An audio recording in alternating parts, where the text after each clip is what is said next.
magandang araw sa atin mga koinding. So, tayong gagawin dito mga koinding ay isang angle grinder na naman mga koinding. So ang brand pala nito ay DCA.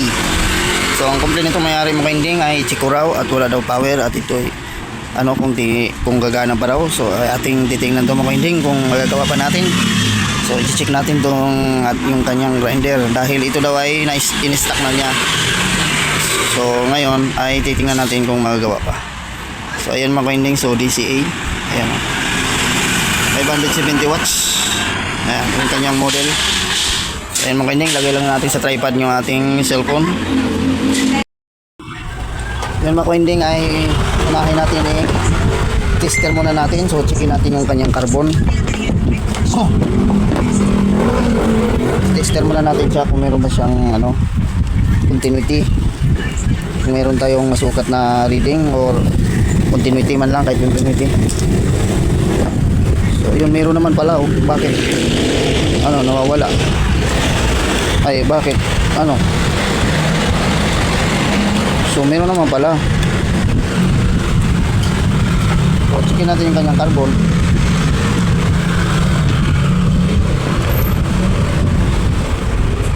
Makapal pa naman yung carbon niya mga koinding. Haba pa nga.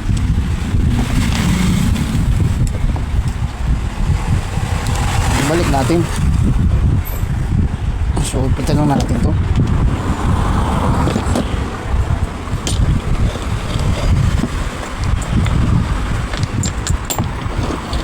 May sayad siya mga winding. Ayun parang sumasayad yung armature. So wag na natin isaksak to mga winding kaya baka lalo pang masira. So at least nakita na natin yung carbon. Okay naman yung kanyang carbon kapal. So tanggalin lang natin yung carbon. Tapos yung kanyang armature ay bunutin natin.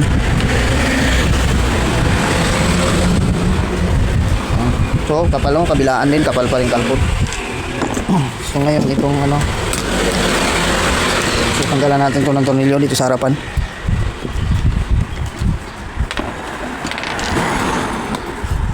Ayan.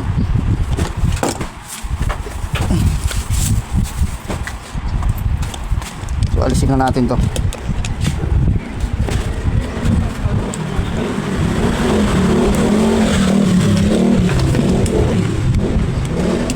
Tanggalin muna natin. Pero kanyang bakit may washer? Washer ang ginamit niya dito sa pag nilagyan ng mga talim.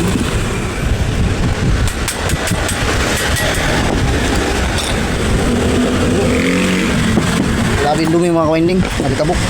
So ayun may nakuha tayo ba ito, ang kailalim ito. So itabi muna natin baka may kailangan.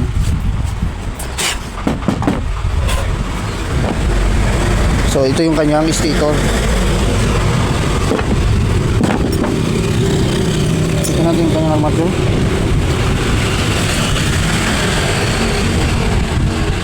Ay ito medyo matigas na. Yung kanyang bearing maganit. Maganit siya. Tumutunog pa pag pinihit. Maganit. Sarisin natin.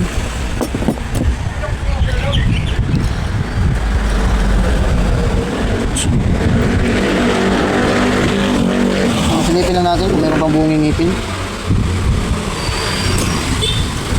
Wala naman. So ito tingnan natin kung merong alog. Ako alog na rin to. Mukha hindi alog na rin. Laki na ng tawang. Kumagalaw na rin siya. Tapos ito naman may galaw na rin siya. Kabilaan na may problema kanyang bearing. So yung kanyang stator walang problema dahil naman power naman siya. So okay naman yung stator niya, hindi naman sunog ito dahil nakabalot ito ng electrical varnish na coated. So itong kanyang armature, so tingnan natin kung meron tama. So tanggal na. Natanggal na itong spline gear niya. So itong kanyang kunyal dapat hindi ito mawala. So wala rin tama to, malinis din itong kunyal niya. Tabi lang natin. Tapos ito mga winding ay bubunutin natin itong kanyang bearing. So papalitan natin ng bago. So ito hindi pa naman gaanong kayo do. Okay. Okay yung kanyang armature, okay pa. So mahalata mo na nyo naman mga ka-winding. So ang palang tandaan nito pag ganitong ano, ayan oh. Pag ganyan ay sumasabit na sa kanyang stator. So may tama na yung bearing yan pagka ganyan mga ka-winding. Pag ito'y may ano na, may gas-gas, ayan oh. Itong plane. So yan. So itong ganito mga ka-winding na may uka, itong may uka na yan. So design talaga ng uka na yan para sa kanyang balancing. Sa balancing niyan, yung may mga bawas. Balancing niya yan mga ka-winding sa armature. Balancing niya yan. So tingnan nyo dito yung may mga gas-gas ito. Dumidikit sa ano yan sa kanyang stator. So tatanggalin ko lang to.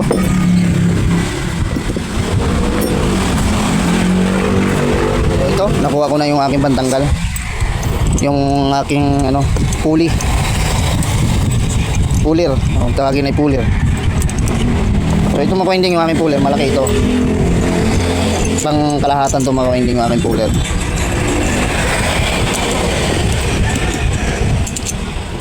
Yan. So luwagan lang natin to para mabunot natin to. Yan. Kasi may tama na yung kanyang bearing, so kailangan mapalitan natin yan. Ayan.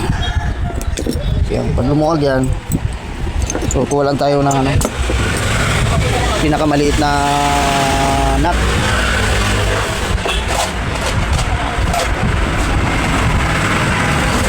Kuha lang kung lusot ito. Hindi siya lusot.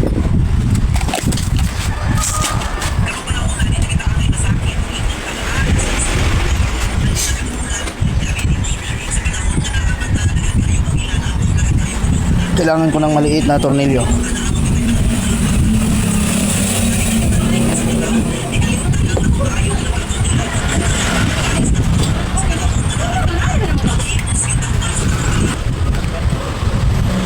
So ito mga hindi ko mga blind rivets ang ginawa natin.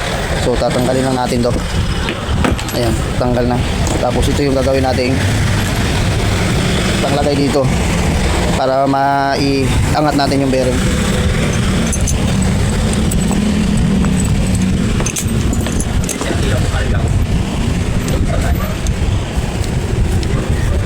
Tapos higpitan lang natin to para maipit, para hindi siya gumalaw-galaw. Fix natin.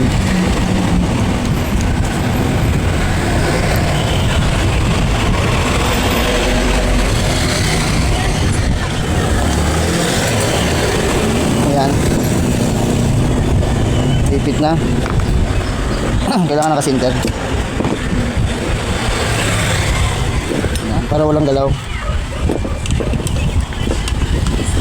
Ayan. Tapos saka natin i-sintro yung panglagay natin. So ipasok ko lang to. Laglag pa.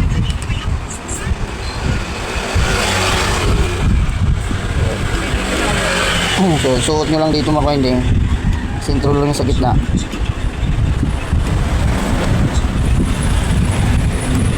Kailangan sumenter. Pag hindi nakasinter, ayan, hindi natin mabubunot. So ayan, nakagitna na. Ayan mga ka-winding, nakagitna na yan, nakatukod na.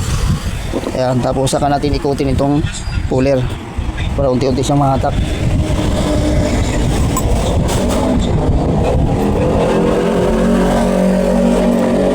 Sumenter. Ayan, so dandahan lang. Ayan o, natanggal na yan. Ayan. Ayan o, tanggal na mga ka-winding. So natanggal na yung bearing natin. Ayan, yan lang. Ayan. So natanggal na natin yung bearing nya. Ayan. So tingnan lang natin yung number nito. So ito mga ka-winding, so napunasan na natin yung kanyang ano, yung kanyang coding ng kanyang number ng bearing ay 627. So alanganing size nito, parang wala pa yata akong stock nito ah. So itong ano naman, yung kabila. So ito naman ang bubunutin natin. So ito madali na lang to dahil hindi na natin kailangan ng maliit na panulak. Tapos yung kabila naman mga kaining tatanggalin natin. Ayan.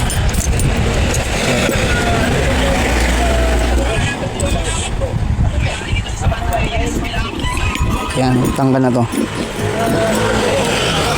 Ayan. So tanggal na oh. So punasan natin kung ilang anong kuha nito, code number. So wala na. Yung kanyang code number is 6,000. So yung code number 6,000 mga ka-winding. So yan. So meron akong stock nito na 6,000. Pero yung 6 to 7 parang wala. Yun oh, alog na talaga oh. Uga na mga ka-winding oh. Ayan. Ayun oh. Uga talaga oh. Dapat walang galaw ito. Ayan oh. Itong gitna na ito. Maangat na. Pareho sila. Bearing may diferensya. So palitan natin itong mga ka-winding.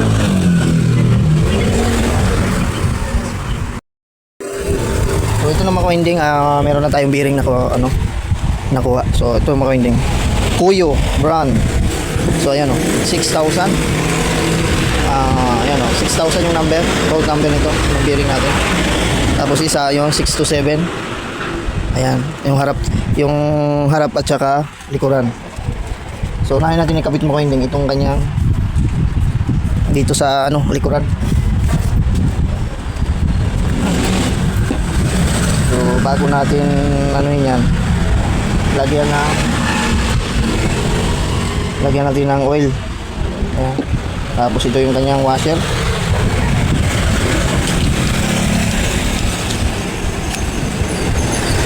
Ganitong mga ganitong special bearing mga ka-winding ay medyo may kamahalan ito ng kaunti. Tingnan natin nasa na ba yung yung dati niya. Yung parehas ba ang laki. So ito yung dati. So pareho lang.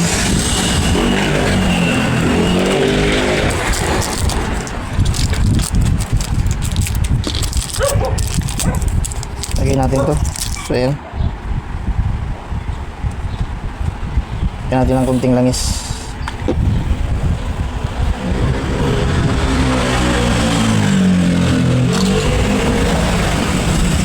Tapos so pag ganito makainig, kung may washer, huwag kalimutan ilagay yung washer. Ayan.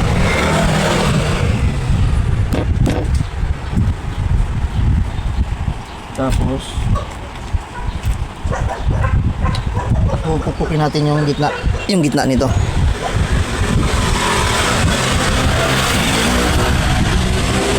So ito, kumuha ko ng tornilyo, tapos pupukin natin. Ayan, isang diin lang. Kailangan big doon.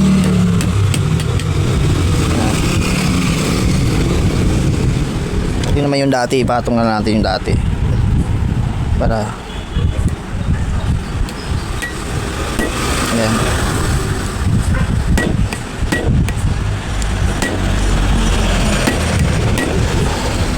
Kunti na lang.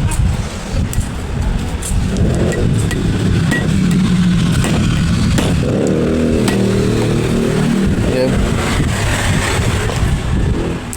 Kunti na lang mga winding.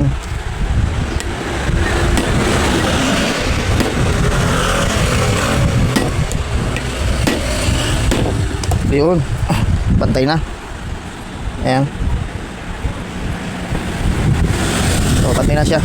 Okay na, tapos yung kabila naman mga hindi.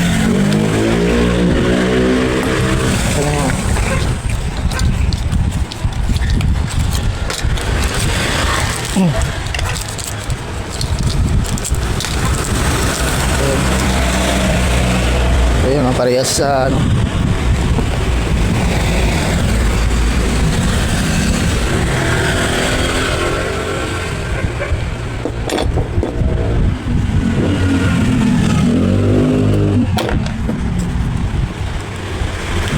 bago natin ipasok yan, baka makalimutan ito.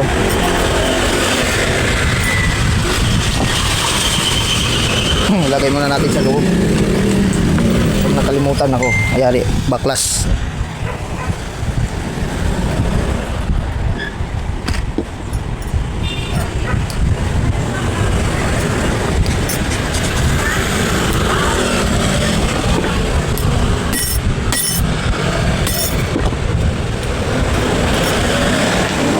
kunin ko yung tubo. Maliit na tubo. Suot natin dito.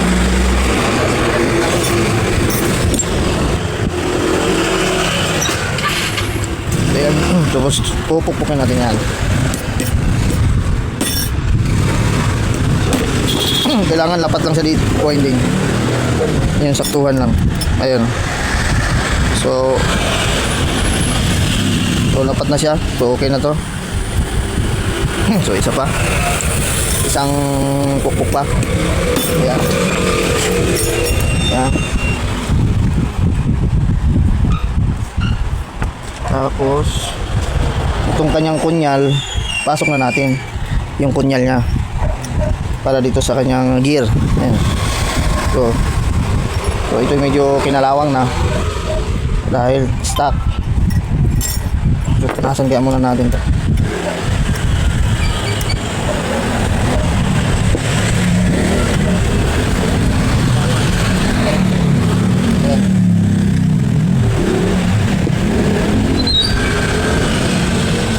Lagay natin yung kunyal. Ayan. Tapos ito, dapat tong katla na yan, nakasender dapat dito yan sa may kunyal. Ayan. Tapos lagay natin. Ayun. So nailagay na natin. Tapos ito mga winding, lagyan muna natin ng grasa bago natin ilagay dito. So punasan ko muna to mga winding, yung kanyang papasukan. So ito, ito mga winding, hindi ko na lalagyan ng grasa yan dahil marami ng grasa yan sa loob. So ang lagyan lang natin dito yung kanyang yung gear. So, may grasa na tayo. Kunti lang bawas. So dito kunti lang. Paano lang to, pampadulas.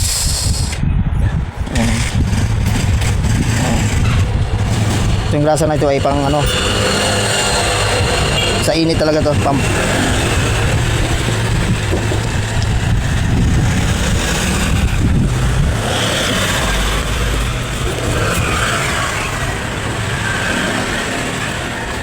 Tapos pasok na natin dito.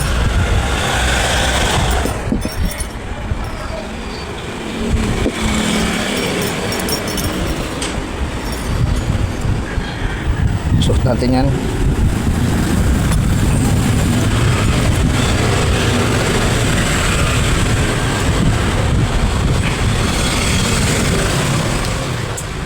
Pupukpukin lang natin to.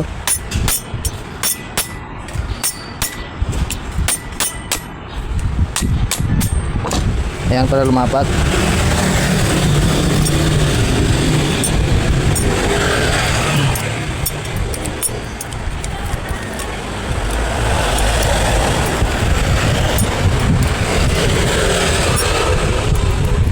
Ayan, so okay na. Para kasi itong mga winding, itong plate niya na ito ay pangharang ito sa bearing para hindi umatras. Yan ang purpose niyan, kaya meron yan ganyan. Ayun. Okay na ito. Ngayon, salpak na natin. Tapos so ito ang titingnan natin palagi mga winding. Kasi kung saan itong switch niya, dapat yung forma ng ulo nito ay nakaganyan. Kasi pag ginamit ito, nakalapag ng ganyan. Ayan. Basta itong switch niya laging nasa ibabaw.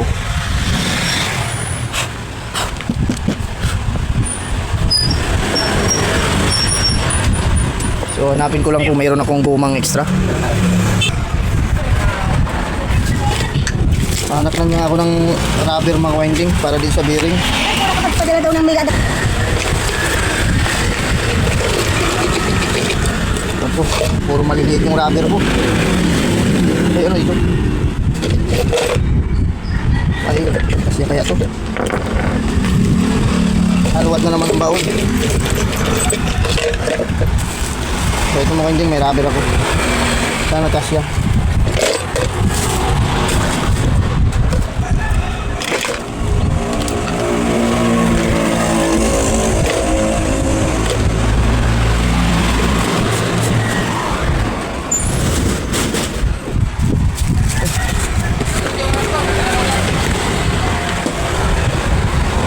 Kaya magkasya ito. Yun, kasya oh. Yung rubber. Pwede walang rubber ito kasi mga winding mag-alog-alog. So tingnan ko muna kung papasok siya dito. Kaya lang masyadong makapal itong rubber na ito. So linisan ko muna yung ilalim nito mga winding. Yung ilalim, linisan ko muna. Yung rubber niya mga winding masyadong malaki. So hindi siya kasya dito. Pag pinasok ko, siya kasya eh. Siya pinasok mga winding dahil makapal ito, makapal. So yung original siguro ng rubber nito ay manipis lang, kaya lang natunaw na. So ito masyadong makapal. So tatanggalin ko na ito mga winding. So pwede naman walang rubber kasi yung rubber naman ito ay ano, pwede naman siya walang rubber. So hindi na natin lagyan. So ito na lang bearing niya. So kasi gusto ko may rubber sana para ano, mas maganda siya kung may rubber. Kaya walang ano yun, wala talagang uga. So ito, nakadesign naman sa kanya kasi malaki itong bearing niya. So swak naman siya. So tingnan natin kung siyang ano, kung siya mauga.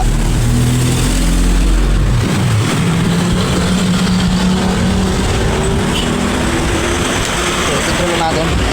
Ayan, nakasinter na. Ayun.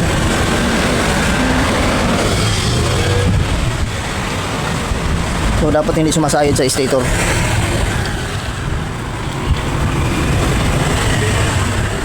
So ngayon tutornilyuhan muna natin itong winding para matesting natin. So, lagyan muna natin ng tornilyo.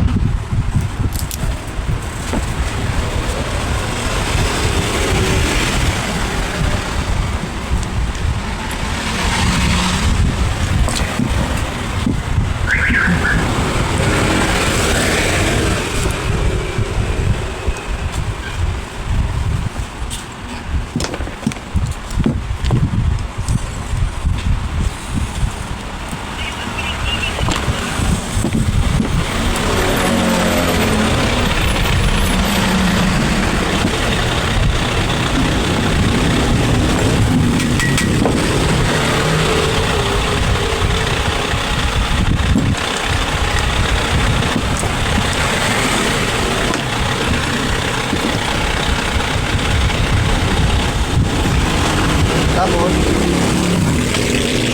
sunod natin yung kanyang carbon. So, ito yung carbon nya.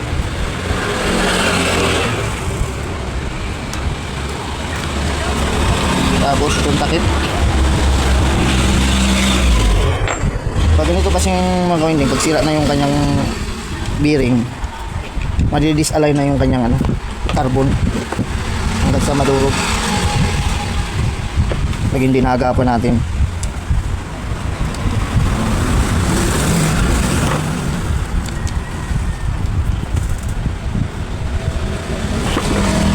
Ayan.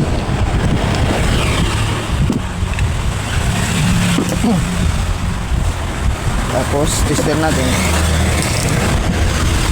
kung meron na bang continuity. Ayan. Tapos switch natin. So tingnan nyo na lang yung tester natin. So ayun. So ngayon saksak natin. Saksak na natin.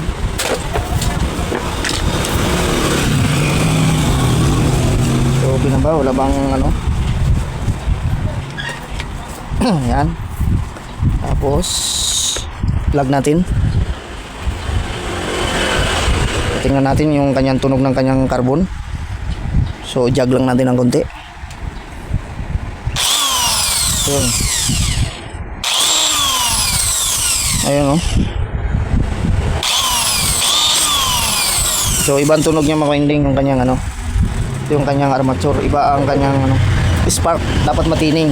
So hindi siya matining, so check natin uli. So check natin yung kanyang armature. Ay, armature yung kanyang ano. Baka kailangan talaga ito ng rubber. Kasi baka sumasayad sa ano. At saka i-checkin natin yung kanyang armature. Checkin natin ulit. Baka mamaya ay sira na yung armature nito at napalitan na natin ng carbon. Ako.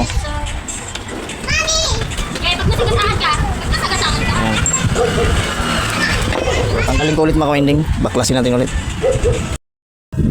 So ito naman mga winding yung ating DCA na grinder. So nagkaroon ng problema doon mga winding, yung kailangan talaga niya yung may rubber tayong ilalagay. Yung dito sa kanyang bearing. So kapit tayo. Paano na oras na Kasi ito mga winding, pag wala talagang rubber ito, mag-ano kasi itong kanyang armature, mawala sa balance. Hindi siya naka-center, kailangan kasi na center. Pag wala itong rubber na ganito, sumasayad kasi yan sa armature. Yung kanina, pag start ko pa lang ng anda natin dito, sumasabit siya, ramdam ko yung sabit niya. At saka maingay. At saka hindi natin maituloy-tuloy ng takbo. So ito mga hindi nga, isasaksak na natin. Ayan. Kailangan tuloy-tuloy natin. So switch na natin mga hindi nga. Ay, walang kulit bola. Mali yata na. Ayan. Switch natin. Ayan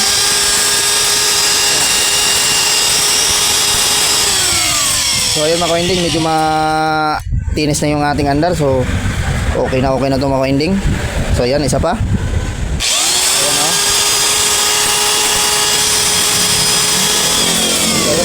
So maganda ng ating andar ng ating grinder. So ayan, okay na ito. So ayan, kung bago po kayo sa aking channel, so please subscribe at pahit ng notification bell para updated kayo pag may bago tayong video. So ayan mga winding, so bye bye na po. At ito ay ibigay na natin sa may-ari at tatawagan na natin. So ayan, God bless all sa ating mga winding.